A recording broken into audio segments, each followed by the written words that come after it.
annonce de baisse de budget du ministère du Travail, coup de rabot sur le CPF ou l'apprentissage, ou encore des annonces de nouvelles négociations sur les contrats courts, la dernière année du mandat d'Emmanuel Macron s'annonce sous des auspices un peu compliqués. On peut se demander d'ailleurs s'il va pouvoir, avec ses équipes, faire grand-chose sur le sujet du travail. Et surtout, on peut se demander, dans un an, quel bilan on fera de 10 années passées à la tête de l'État sur ces sujets où il avait promis notamment du plein emploi, il avait promis plus de dynamisme. On va en parler avec mes invités. Véronique Reilsout, bonjour. Bonjour. Présidente de Backbone et spécialiste de la mesure d'opinion en ligne. Voilà. Ça va nous aider, je pense, aujourd'hui, parce qu'on est sur un sujet où il y a beaucoup de subjectivité.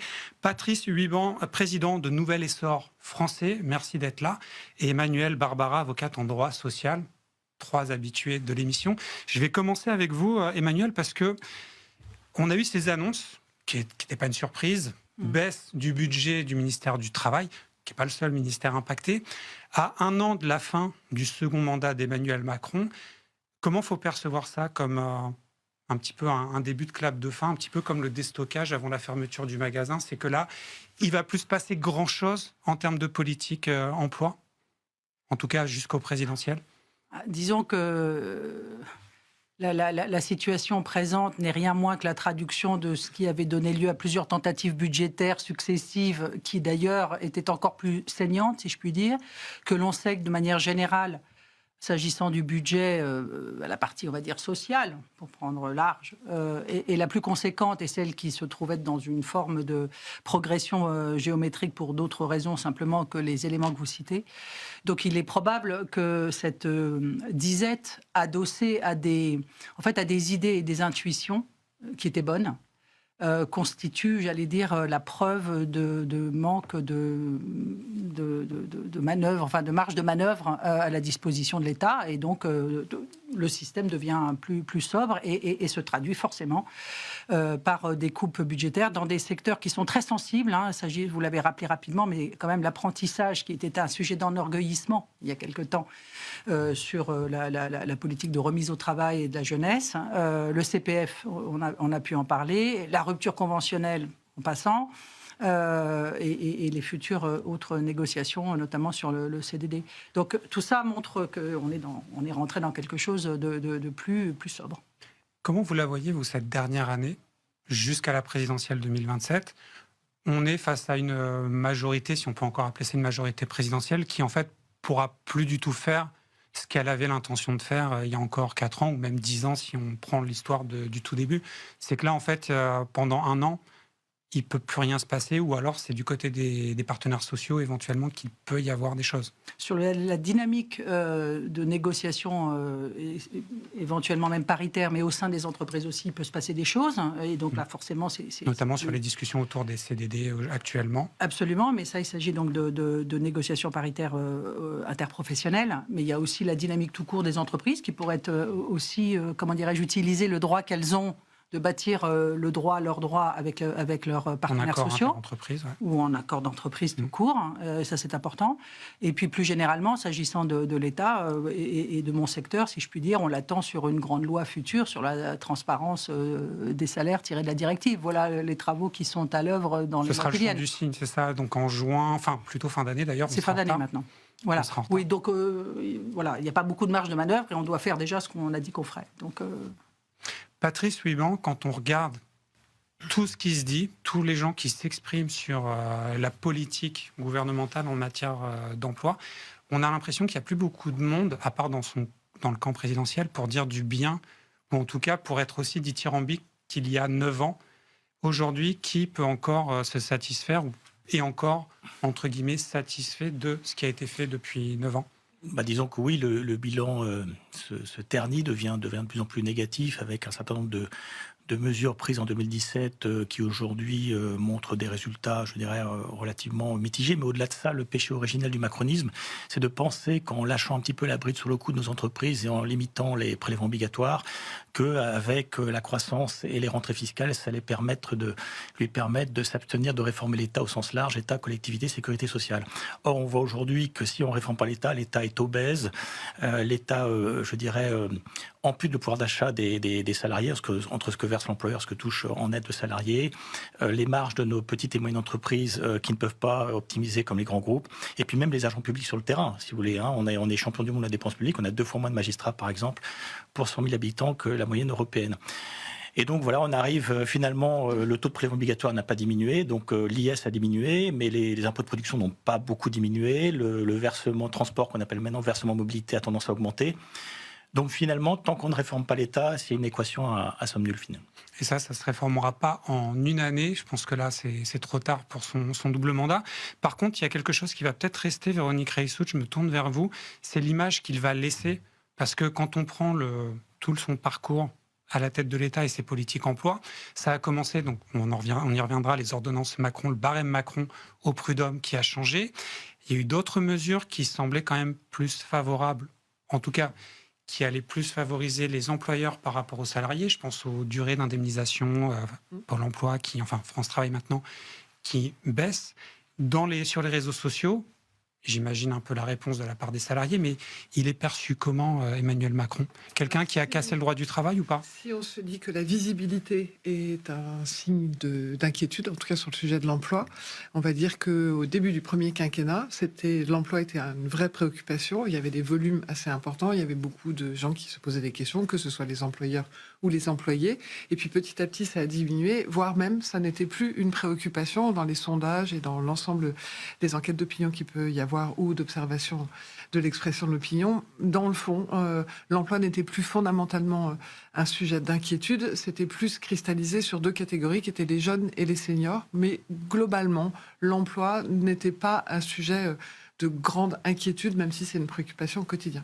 Et puis, ce qu'on peut constater, c'est qu'il y avait aussi, depuis 2 ans, une montée d'une inquiétude qui est pas liée au gouvernement, qui est l'arrivée de l'intelligence artificielle et les inquiétudes qu'il peut y avoir sur l'emploi. Voilà, des menaces sur l'emploi. Donc on voit bien que c'était quelque chose qui, dans le fond, avait fini par se décorréler de la réalité d'un gouvernement, mais plus d'un sujet de fond sur les jeunes, leur place, l'emploi des seniors, lié bien sûr au sujet des retraites. Donc quelque chose qui s'était un peu éloigné. Le pouvoir d'achat aussi, je pense, lié aussi. Le pouvoir d'achat, bien sûr, mais il n'est pas forcément toujours lié à l'emploi. Enfin, il ne l'était pas à ce moment-là. C'est plus le logement qui est un sujet.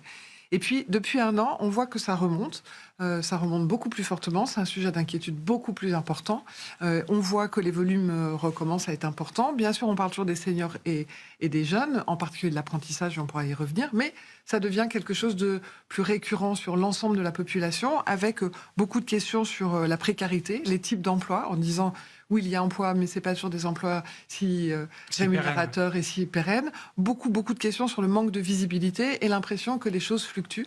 Et là, de nouveau, comme il y a au début du quinquennat, se rejoignent les employés et les employeurs. Dans le fond, le sentiment que tout ça est un peu flou. Et donc...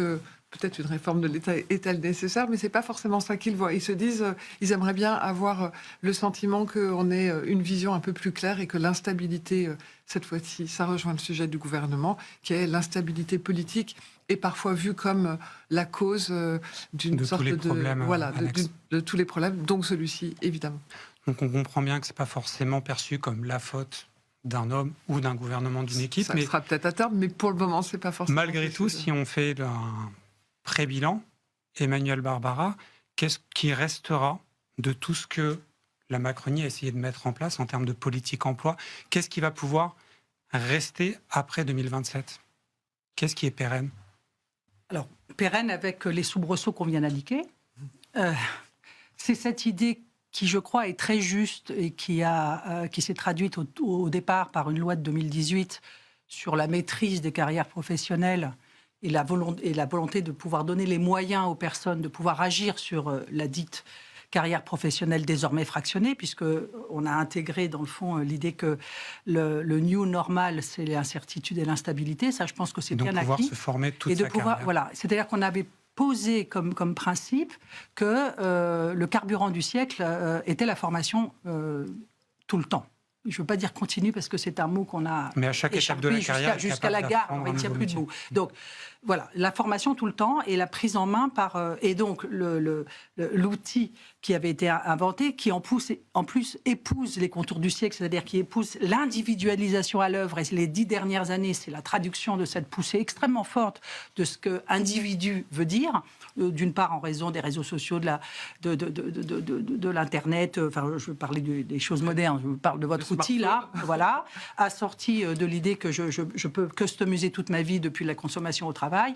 Eh bien, dans ce cadre-là, la formation au travers d'un compte personnel, et c'est cette idée d'individualisation extrême des droits et de la portabilité des droits. Je pense que ce sont deux intuitions qui seront, à mon avis, une sorte de testament de l'approche qui était celle de... comme vous l'avez dit, c'est l'intuition, c'est-à-dire l'intuition qu'il faut en fait augmenter les personnes face à l'instabilité du monde, et plutôt que, en effet, de se tourner vers cette idée de la flexibilité ou la sécurisation de l'emploi, c'est la sécurisation de l'individu. Le problème, c'est qu'il faut avoir les moyens, et pour ça, probablement, réformer la protection dévolue par notre État social, qui, lui, s'appelle un État-providence au bout du rouleau. Et cet État-providence, aujourd'hui, n'est plus capable d'assurer le produit qu'il assurait au XXe siècle, même finissant, au motif qu'aujourd'hui, l'équation se pose autrement et donc pose des nouveaux rapports de force et des nouveaux souhaits, des nouvelles nécessités, des nouvelles protections, en quelque sorte, qui ne sont pas les mêmes que les anciennes. Bref, tout ça pour dire que cette intuition est juste, que la poursuite de l'individualisation au travers de comptes personnels et d'une portabilité des droits, de tous les droits, d'un statut à un autre, d'un emploi à un autre, est probablement le fil rouge, finalement, des années que nous allons connaître. Et de cela, il faut l'avoir remercié, d'y avoir pensé, de l'avoir mis en place. Mais évidemment, c'est pas parfait, ça fonctionne pas bien, et notamment à l'aune d'aujourd'hui.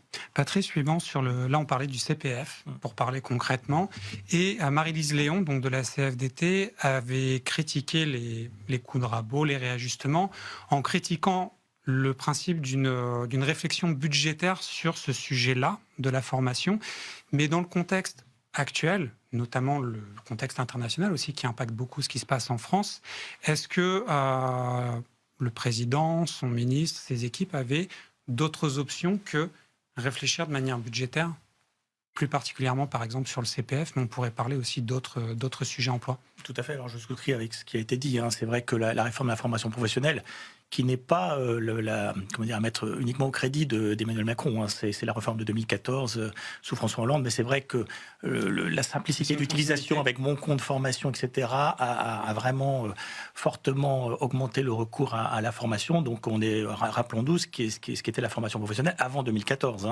C'est-à-dire que c'était à la main de l'employeur, et là on a multiplié, Ça a eu l'avantage déjà de responsabiliser les gens. On responsabilise les actifs. Alors après, je ne suis pas adepte du coup de rabot, néanmoins, il y avait quand même un peu d'effet d'aubaine. Quand on voit, je dirais, sans critères au départ, le financement du permis de conduire, on peut se poser des questions. Sachant que l'ambition de cette réforme, c'est à la fois de responsabiliser les actifs, mais aussi d'éviter de financer des formations, on va dire, un peu baroques parfois, après, avec des critères de qualité. Voilà, il y a quand même des critères de qualité. Il y a quand même des variantes, c'est-à-dire qu'un demandeur d'emploi, je crois, peut encore financer en grande partie son permis de conduire. Tout à fait, parce qu'il y a eu des ajustements, et je pense qu'on peut, alors plutôt que faire le coup de rabot, c'est un peu ce qu'avaient proposé les organisations patronales, c'est qu'il y a un reste à charge si la formation que vous sollicitez n'est pas validée par votre employeur. Ça paraît de bonne loi qu'il y ait un reste à charge, peut-être pas très très important, mais pour, une fois de plus, responsabiliser les acteurs, et donc en l'occurrence les actifs. Même si le reste à charge, 150 €, pour certains actifs, c'est une énorme somme. Oui, alors après, on reste à décider effectivement du montant de ce reste à charge. Du cas par cas, parce que des tiers peuvent aussi compléter un financement de formation. Véronique Reilsout, là, il y a des négociations qui sont ouvertes, et pas forcément très facilement, entre les partenaires sociaux, sur les contrats courts, parce qu'il y avait eu une volonté de moins faire recourir les entreprises, enfin en tout cas de les inciter à moins recourir aux contrats courts, favoriser le CDI. Il y a Antoine Fouché dans une interview récente qui dit oui, mais en fait les contrats courts, c'est pas que les entreprises qui les plébiscitent, c'est aussi certains salariés.